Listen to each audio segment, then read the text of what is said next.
ክህነት የሰጡ ቅስና የሰጡ ድቁና የሰጡ ጸበል ቤቱን የባረኩ ቅባ ሜረኑን በዚህ ቦታ ላይ እንድትፈወሱ ያደረጉ የብፁዕ አቡነ ሰላማ የመንፈስ ቅዱስ ልጅ ዓለምን ዞረው ያስተማሩ የአርሲ አፈር ያበቀላቸው ደብረ ሰላም ቅዱስ ጊዮርጊስ ቤተክርስቲያን ያፈራቻቸው ናቸው። ዶክተር ፕሮፌሰር ዘበነ ለማ እንደዚሁም መምህር አይናለም ሊቀ ኅሩያን ሽመልስ መምህር አንበርብር በመቃብር ቤት አብረን የነበሩ ወንድሞቼ ናቸው።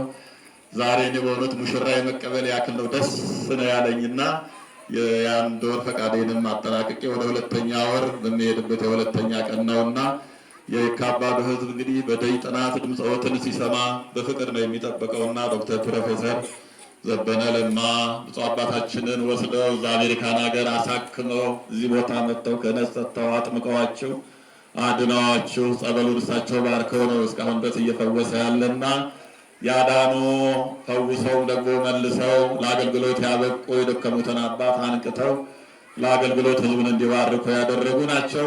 እሳቸው ደግሞ እንግዲህ በመንበረ ጸባዖት ወደ ላይ ወደ አምላካቸው ተጠርተው ሄደው ያማልዱናልና ዓለም አቀፍ ዩኒቨርሳል የሆኑት አባታችን ፕሮፌሰር ሊቀ ኅሩያን ሊቀ ማእምራን ዘበነ ለማ በቀጥታ ይህን ሕዝብ መልእክት እንዲያስተላልፉ እንዲያስተምሩ ጋብዛለሁ። ብዙ ሕዝብ ነው የሄደብን ስለረፈደ እግዚአብሔር አባታችን ከሁላችን ጋር ይሁን። ስለመጡልን በእጅጉ እናመሰግናለን። እልል ብላችሁ ተቀበሉ። በእውነት በዙሪያ ያላችሁ ጠጋ ብላችሁ እንዲሁም ልትሰሙ እናሳስባለን። እግዚአብሔር ከሁላችን ጋር ይሁን። ወደ ክቡር ፕሮፌሰር ዘበነ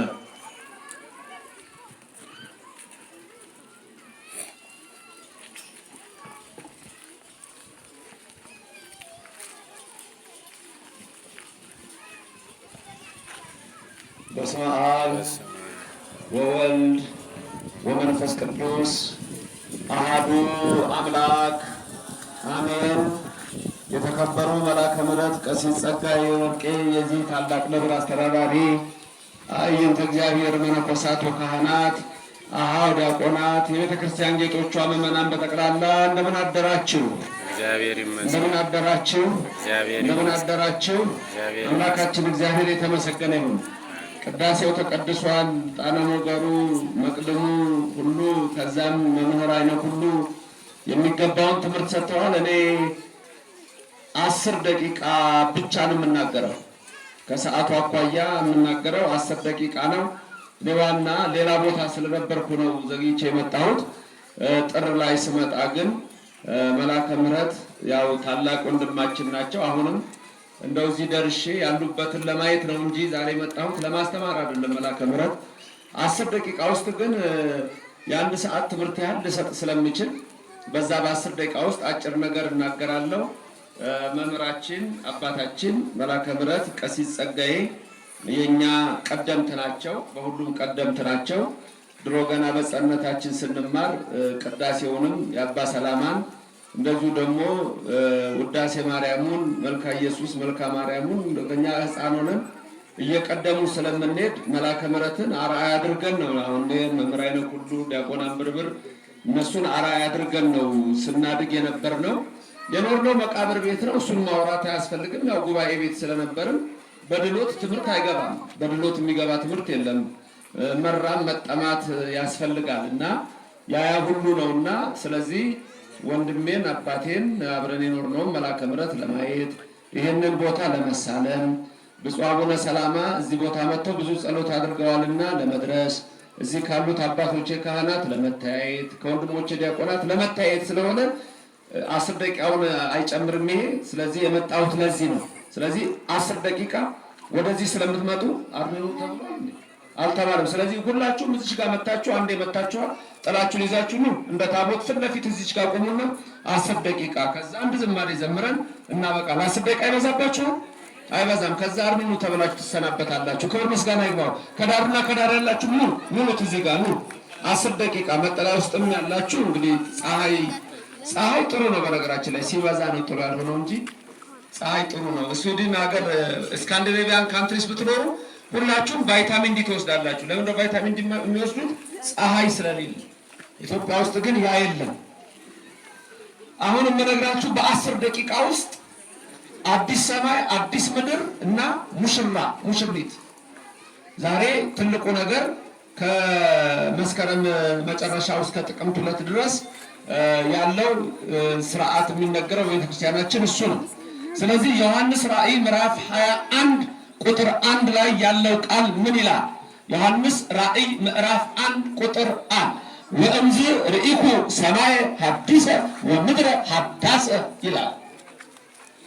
ቅዱስ ዮሐንስ ነው። ከዛ ምን አየሁ የሚለው አዲስ ሰማይና አዲስ ምድር አየሁ። ተመልከቱ፣ ምን አየሁ ይላል?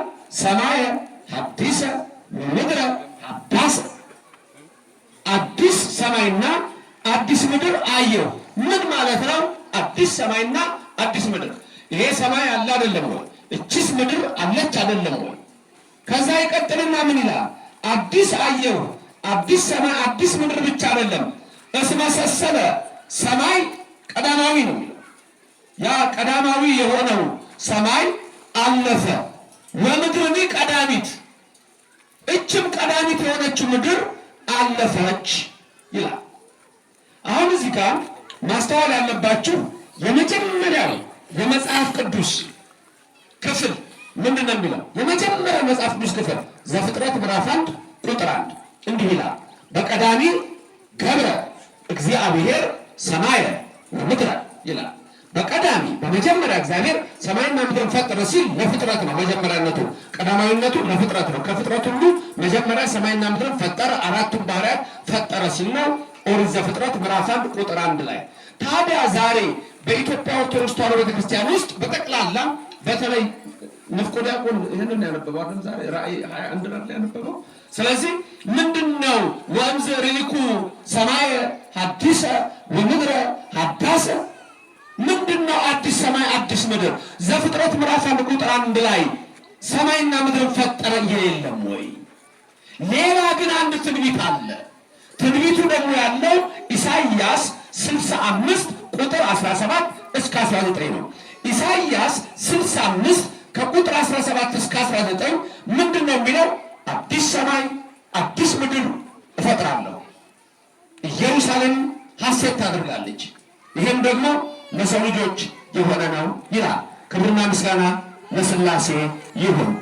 ይሄንን ካየ በኋላ እስመሰሰለ ሰማይ ቀዳማዊ ወምድር ቀዳሚት ካለ በኋላ ሰማይና ምድር ብቻ ሳይሆኑ ደግሞ ወባሕርኒ ተስዕረት እንከ ይላል። ውቅያኖስን ወደ አለመኖር ሄደች። አዲስ ሰማይ አዲስ ምድር ኢየሩሳሌም ሰማያዊት ወለሀገርኒ ቅድስት ሀዳስ ኢየሩሳሌም ርኢክዋ ወረደት እምሰማይ እምኀበ እግዚአብሔር ወድሉት ይእቲ ከመ መርዓት ስርጉት ለምታ። አሁን አዲስ ኢየሩሳሌም ከሰማይ ስትወርድ አየኋት ብሎ የሚያመጣው ይሄ ያለንበት ሰማይና ምድር ያልፋል።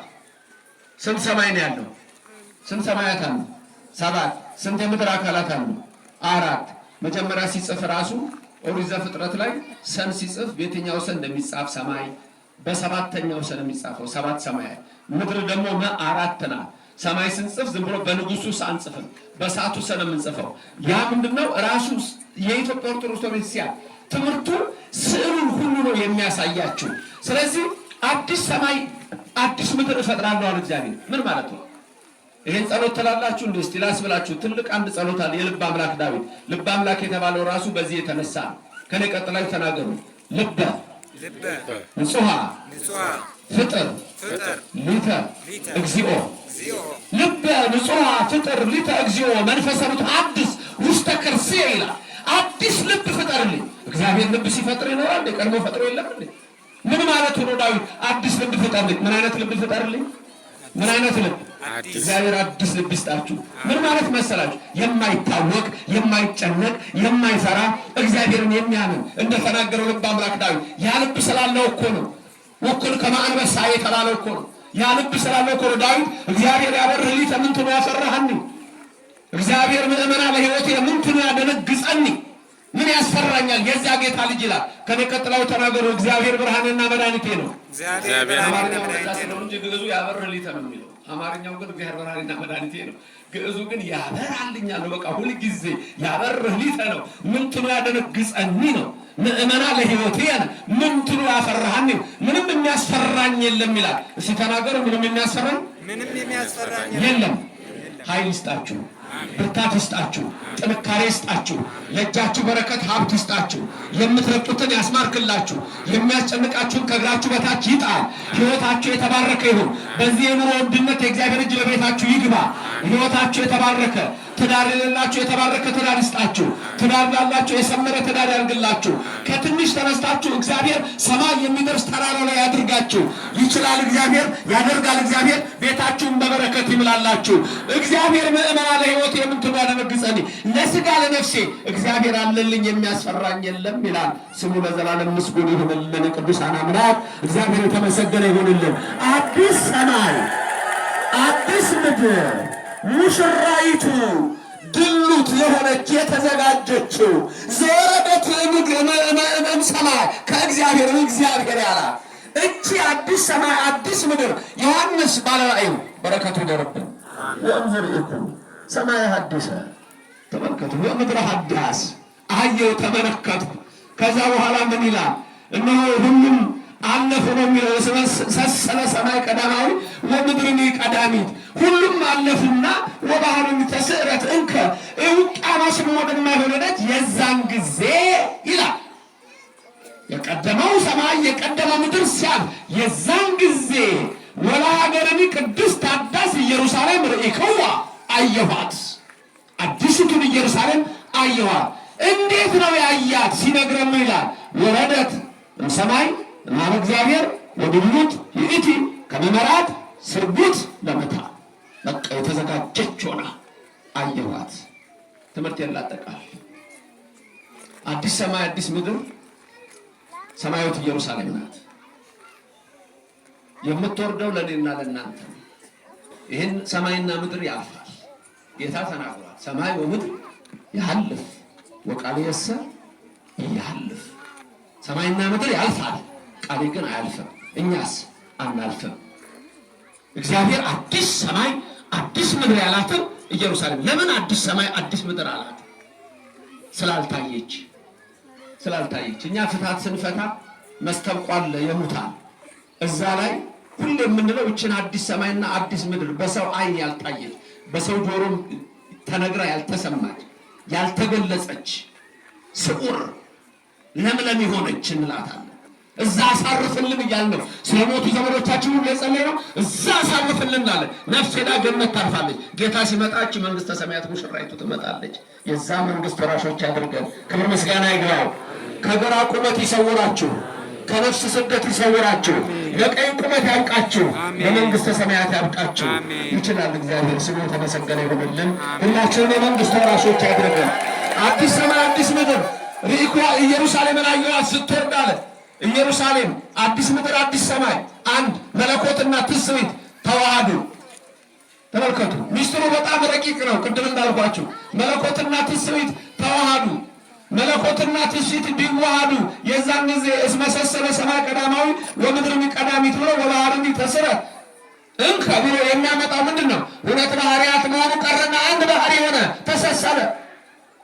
ሁለት ባህርያት አንልም፣ ሁለት አካላት አንልም። ከሁለት ባህርያት አንድ ባህሪ፣ ከሁለት አካላት አንድ አካል ሆነ። ወልደ አብ እሱ ወልደ ማርያም ሲሆን አብ የወለደውን ማርያም ተወልደዋለች፣ ማርያም የወለደችውን አብ ይወልደዋል። ስለዚህ ሁለት ልደት ብቻ አለው እንላለን። ስለዚህ አዲስ አለው፣ ስጋው የመጣ አዲስ አለው። አንድም የቀደመው ሰማይና ምድር አለፈ ሲል የብሉይ ኪዳን ስርዓት በአዲስ ኪዳን ተሰሰለ፣ ተሲረት ምኩራብ አብቅቶ አዲሲቱ ኢየሩሳሌም አዲሲቱ ቤተክርስቲያን ተመሰረተች። ከዛ ዝቅ እያለ ለምእመናን ተሰጠ ይችላል። ለእናንተ የተሰጠችው ክብርና ምስጋና ይግባው እግዚአብሔር። ለእናንተ ተሰጠ ይችላል። አንድ መለኮትና ትስብእት ቢዋሃዱ ድንግል ማርያም ለምእመናን እናት ሆና ተሰጠች ነው የሚለው ትርጓሜው። ልንገራችሁ። እግዚአብሔር የተመሰገነ ይሁን። ድንግል ማርያምን የሰጠን ክብር ምስጋና ይግባው። ስለዚህ አዲስ ሰማይ አዲስ ምድር ሙሽራይቱ ኢየሩሳሌም ማለት የምንወርሳት መንግስተ ሰማያት ናት። ክብር ምስጋናም ለሥላሴ ይሁን። አረዘምኩባችሁ። ሌላ ቀን ደግሞ በሰፊው እንገናኛለን። የተናገርነው ራእይ ስንት ነው? ሶስት ጥቅስ ነው የሰጠኋቸው። ወይ ስትገቡ ቤትም አሁን የምትከታተሉ ሶስት ጥቅስ ዋና ዋና፣ አንድ ራእይ 21 ከቁጥር 1 ጀምሮ፣ ሁለት ኦሪት ዘፍጥረት ምዕራፍ 1 ቁጥር 1፣ ሶስት ኢሳይያስ 65 ቁጥር 17 እና 18 19። እነዚህ የሚነግሩን ስለ አዲስ ሰማይና ስለ አዲስ ምድር ነው። ይሄንን ነው የሚያሳየን። እቺ ምድር ታልፋለች፣ ሰማይም ያልፋል። የዛን ጊዜኛ ምንድነው የምንሆነው? ይሄንን ነው ማስተዋል የሚያስፈልገው። በዚህ ጥያቄ ልጨርስ።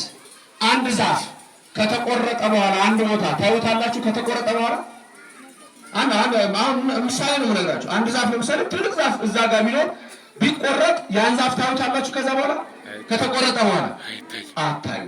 አንድ ሰው ከሞተ በኋላ መጥቶ ታዩታላችሁ። እስቲ ዘመድ የሞተባችሁ አላችሁ? ሁሉም ነው ምንድነው እጅን የምታወጣው? ሁሉም ነው። ሁሉም ዘመድ ሞቶታል አይደለም እንዴ? እነዛን ዘመዶቻችሁን በስጋውን ታያቸዋላችሁ። ለምን ሞቱ? አይደል? ያ ዛፍ ለምንድን ነው የምናየው? ተቆረጠ። እነሱ ለምንድን ነው የምናየው? መካከላችን የሉ። መልካም። ያ ዛፍ ከተቆረጠ በኋላ ቦታው ላይ ላናየው እንችላለን። ቦታ ቀይሯል ወይስ አልቀየረም? ቀይሯል። በምን አይነት መልክ ቀየረ? ይሄው ይሄ ዛፍ አይደለም አይደለም ወይ? ዛፍ ይሄስ ዛፍ አይደለም? ይሄ እንጨት ዛፍ አይደለም ወይ? ነው። ስለዚህ ያ ዛፍ ጠፋ ወይ? ያ ዛፍ ጠፋ? የሞቱ ዘመዶቻችን ቦታ ቀየሩ እንጂ በቃ ጭራሽ የሉም አሉ። በነፍስ በገነት ነው ያሉት። አልጋ አይሆንም ዛፉ፣ ወንበር አይሆንም ዛፉ። ከዛስ መቼ ነው የሚጠፋው? ሲነድ እሳቱ ከታችሁ እያላችሁ ቡን ብሎ ሲነድ በቃ ጠፋ? አልጠፋም። ወዴት ቀየረ ደግሞ? ወደ አመድ። ወደ አመድ። ሁለት አይነት ቼንጆች አሉ። ፊዚካል ቼንጅ አንድ ኬሚካል ቼንጅ ይባላል በኬሚስትሪ ዋላ። ወይ የፊዚካል የቅርጽ ለውጥ ያመጣል ወይም ደግሞ ሌላ የኬሚካል ለውጥ ያመጣል። ሲነድ ድንገት ወደ ካርበን ሊቀየር ይችላል። ወደ መቃጠል ወደ ላይ ሊቀየር ይችላል። አመዱ አይጠፋም። ከቤት ጠረጋችሁት እኮ አመዱና ጥርግ አድርጋችሁ የት ወሰዳችሁት? ወደ ቆሻሻ መጣያ ከቤት አወጣችሁት እንጂ አመድ ቦታ ቀየረ እንጂ ወደ ሌላ ቦታ ሄዱ። ያ ዛፍ ጠፋ? አልጠፋም። የሞቱ ዘመዶቻችሁ ሁሉ ልንገራችሁ፣ ሰው እንኳን እንዲህ ነው ዘላለማዊ ሕይወት እንዲሰጠው። ዛፍ ደግሞ ልንገራችሁ አይጠፋም ምጽአት እስከሚመጣ። እኛ ደግሞ ከዛፍ እንበልጣለን። እግዚአብሔር ሕይወት አለው። አኢባን አሉ። ከአኢባን ከፍ አደረገና እጽዋትን አደረገ። እጽዋት ይተነፍሳሉ። ስቶማታን ምን የሚል የመተንፈሻ አካል አላቸው። ከነሱ ከፍ አደረገና እንስሳትን አራዊትን ፈጠረ።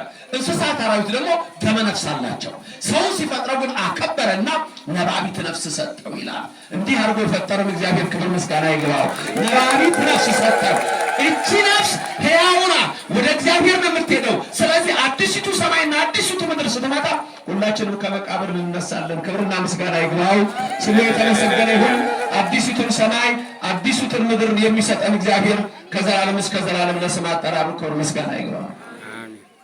አንደበት የሚያወጣ የምስጋና ቅኔ የአምላኬን ማዳን አይቻለሁ ባይኔ።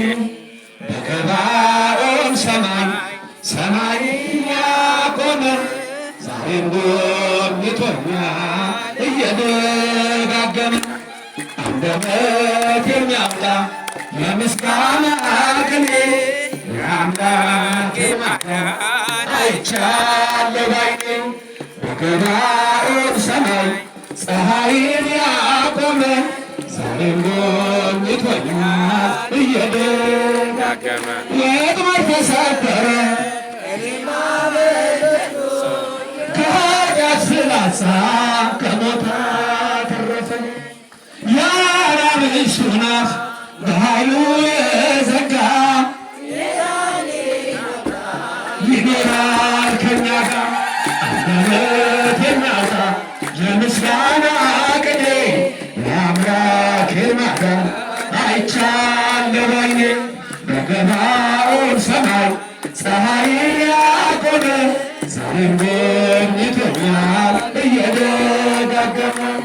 በዳዊት ምስጋና በያሬድ ዝማሬ ከቅዱሳን ጋር ስዘምር አልሬ እርሱ እሱን ሳመሰግን ግን ኮልቤት ስቅብኝ ለጌታዬ ክብር ዘምራለሁ።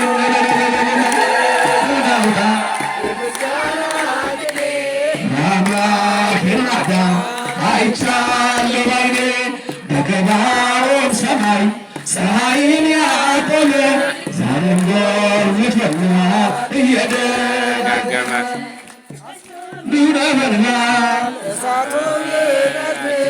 ለጣዖት እንድሰግድ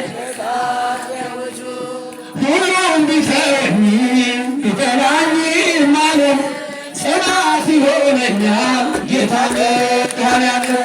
አንደበት የሚያወጣ የምስጋና ቅኔ የአምላኬን ማዳን አይቻለሁ ባይኔ በገባዖን ሰማይ ፀሐይን ያቆመ ዛሬም ጎብኝቶኛል እየደጋገመ ዛሬም ጎብኝቶኛል እየደጋገመ ዛሬም ጎብኝቶኛል ምስለ ሚካኤል ወገብርኤል እነ አምላክ ማርያም ምስለ ሚካኤል ወገብርኤል ንየሰናይተ ማርያም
ከሚካኤልና ከገብርኤል ጋር ትምጣላችሁ። እመቤታችን የልባችሁን ሐሳብ ትፈጽምላችሁ። በቀኝ በግራ ትቁምላችሁ። ከፊት ትምራችሁ፣ ከኋላ ትከተላችሁ። በልቡናችን ከልጇ ጋር ነግሳ ለዘላለም ትኑር። ሌሎች ያሳድዷታል፣ እኛ ግን ቤት እንሰጣታለን፣ በልቡናችን እናኖራታለን። የኢትዮጵያ ካህናት በማኅሌተ ጽጌው ሌሊቱን ሲጠሯት ትልቁ በየሳምንቱ ድግሱ የሚደረገው በዚህች ቅዱስ ቤተክርስቲያን የምትታሰበው እመቤታችን ወደ ኢትዮጵያ ስትመጣ የኢትዮጵያ ልጆች እየደገሱ ነው የተቀበሏት። ልጇ ወዳጇን እሷን እየደገሱ፣ ስለዚህ በየሳምንቱ ይደገሳል። የኢትዮጵያው የግብፁ ደግሞ ረሃብ ነው፣ ጽም ነው። በዛ አልሰጧትም፣ ውሃ ከልክለዋታል። በግብፅ አገር በዛ የከለከሏትን እያሰቡ የሚጾሙ ሰዎች አሉ። በኢትዮጵያ ያለውን ድግሱን እያሰቡ ደግሞ በየሳምንቱ የሚያከብሩ አሉ። ይሄ ነው ስርዓታችን። ክብርም ምስጋናም ለሥላሴ ይሁን። አዲስ ሰማይና ኢየሩሳሌም ለሁላችሁ ትሰጣችኋለች። የገነት ሰዎች ናችሁ። አሁን መጨረሻ አርምሙ ከተባለ በኋላ ዲያቆኑ ምን ይላችኋል መሰላችሁ? ልብ በሉ። እቱ በሰላም ወደ ቤት። ያ ማለት አሁን ቤታችሁ ወዳችሁ ትገባላችሁ አይደል? ሚስጥሩ ምን መሰላችሁ? ኃጢአታችሁ ተወግዷል፣ ወደ ቤታችሁ ጎ ማለት የእናንተ ቤት መንግስተ ሰማያት ነው። የመንግስቱ ወራሾች የስሙ ቀዳሾች ያድርጋችሁ። አሜን። ክብር ምስጋና ለሥላሴ ይሁን።